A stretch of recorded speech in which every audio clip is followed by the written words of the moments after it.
Government పోతే ఏం జరుగుతుందో మనకే కాదు రాష్ట్ర ప్రజలందరూ కూడా ఇవాళ అర్థం చేసుకుంటా ఉన్నారు. రెండు ఉంటాయి, ఒకటి కృతజ్ఞత, రెండు ఆశ. కృతజ్ఞతకు ఆశకు మధ్య పోటీ పెడితే ఏది గెలుస్తుంది? ఆశ గెలుస్తుంది.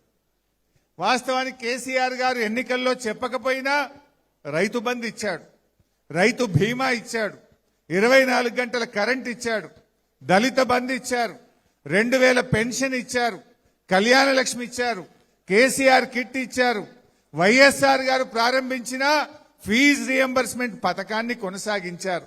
ఇట్లా చెప్తే ఒక 500 పథకాలు చెప్పొచ్చు. కానీ రేవంత్ రెడ్డి ఏం చేసిండు? అరే కేసీఆర్ 2000 పెన్షన్ ఇచ్చిండు, మేము 4000 పెన్షన్ ఇస్తాను. కేసీఆర్ గారు 10,000 రైతు బంధు ఇచ్చిండు, నేను 15,000 రూపాయలు ఇస్తా అన్నాడు. ఇట్లా ఆశలు ఎరవేసిండు. అందుకే ఎన్నిక జరిగితే ఏమైంది? మనమేమో ప్రజలు తప్పకుండా మనకేస్తారు, కృతజ్ఞత గెలుస్తుంది, కేసీఆర్ గారి పనితనం గెలుస్తుంది, అద్భుతంగా మళ్ళీ గెలుస్తామని మనం అనుకున్నాం. కానీ కృతజ్ఞతకు ఆశకు మధ్య పోటీ జరిగితే ఇవాళ రేవంత్ రెడ్డి పెట్టిన ఆశల వలయంలో మనకు కొంత నష్టం జరిగింది. సరే, ప్రజాస్వామ్యంలో మనం అంగీకరించాల్సిందే. కానీ ఈరోజు ఏం జరిగింది? మనకంటే ఎక్కువ ప్రజలే మాట్లాడుకుంటున్నారు. నా దృష్టిలో ఈ మధ్య నేను అన్ని జిల్లాలు తిరిగినా, నల్లగొండ పోయినా, వరంగల్ పోయినా, మెదక్ పోయినా, కరీంనగర్ పోయినా, వివిధ జిల్లాలు పోయినా, నేను గమనించింది అయితే ఇక రైతు అనేవాడు కాంగ్రెస్ పార్టీకి ఓటేసే పరిస్థితి లేదు. ఇదేదో నేను ఉత్తగంటలేను, మీరు ఎక్కడైనా చెక్ చేయండి. అసలు ఏ ఒక్కటన్నా మిగిల్చిండా రేవంత్ రెడ్డి? కేసీఆర్ గారు రైతు బంధు ఇస్తా అంటే కరోనా వచ్చినా రైతు బంధు ఆగలే, పెద్ద నోట్ల రద్దొచ్చినా రైతు బంధు ఆగలే, ఎన్ని కష్టాలు వచ్చినా టైం మీద కేసీఆర్ గారు రైతు బంధు ఇస్తా అంటే ఇచ్చి చూపిండు. 11 సార్లు 74,000 కోట్ల రూపాయల రైతు బంధు ఇచ్చిన ఒకే ఒక్క నాయకుడి దేశంలో కేసీఆర్. ఒకసారి నేను ఆర్థిక మంత్రిగా ఉన్నా, కరోనా వచ్చింది, ఖజానా ఖాళీ. కేసీఆర్ గారు పిలిచిండ్రు, మరి మే నెల వస్తున్నది, ఇక జూన్లో మనం మృగశిర కార్తీ రాగానే మనం రైతు బంద్ వేయాలి కదా, పైసలు తయారు చేసిండ్రా అని అడిగిండు. మా అధికారులంతా ముఖాలు చూస్తున్నారు. సార్ నిన్నటిదాకా 45 రోజులు లాక్డౌన్, రూపాయి రాలేదు సార్, ఆమ్దాన్ లేదు సార్ అంటున్నారు. ఏమయ్యా మా రైతులే దొరికిండ్రా మీకు? కేసీఆర్ గారు ఒక మాట అన్నారు, మంత్రుల జీతాలు బంద్ చేయి, ఎమ్మెల్యేల జీతాలు బంద్ చేయి, కాంట్రాక్టర్ల బిల్లులు ఆపు, మా రైతులకు మాత్రం రైతు బంధు పడాల్సిందే.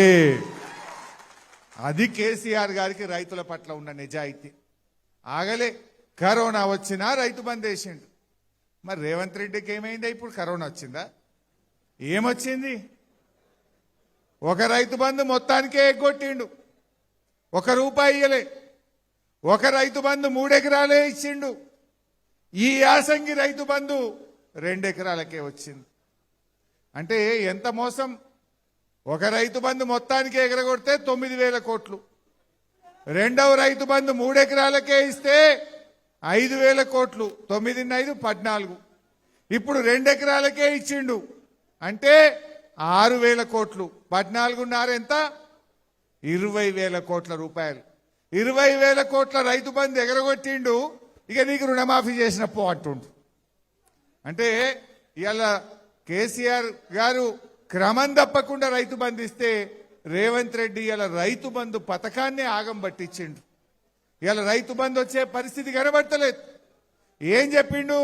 మొన్న మా సిద్దిపేటకు వచ్చిండు, 45 రోజుల్లో 9,000 కోట్ల రూపాయల రైతు బంధు వేస్తున్నా అన్నాడు.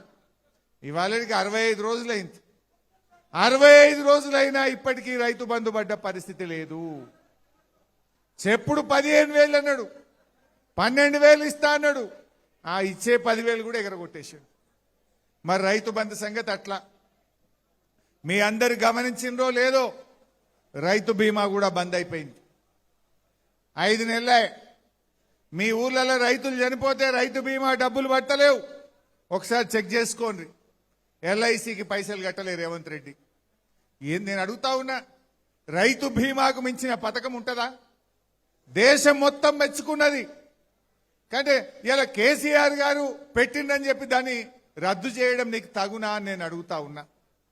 ఎల్ఐసికి డబ్బులు కట్టక 5 నెలల నుంచి ఇప్పుడు రైతు బీమా పథకం కూడా ఆగిపోయింది. రైతు బంధుబాయే, రైతు బీమా బాయే. ఎరువులు కేసీఆర్ గారు ఉన్నప్పుడు ఎప్పుడన్నా ఎరువులకు ఇబ్బంది ఉండనా? అసలు లైన్లు కట్టినమా? రేవంత్ రెడ్డి వచ్చిండు, ఇవాళ ఎరువులకు ఇబ్బంది వచ్చింది. ఇప్పుడు ఎరువులు కూడా రాకపోయాయి.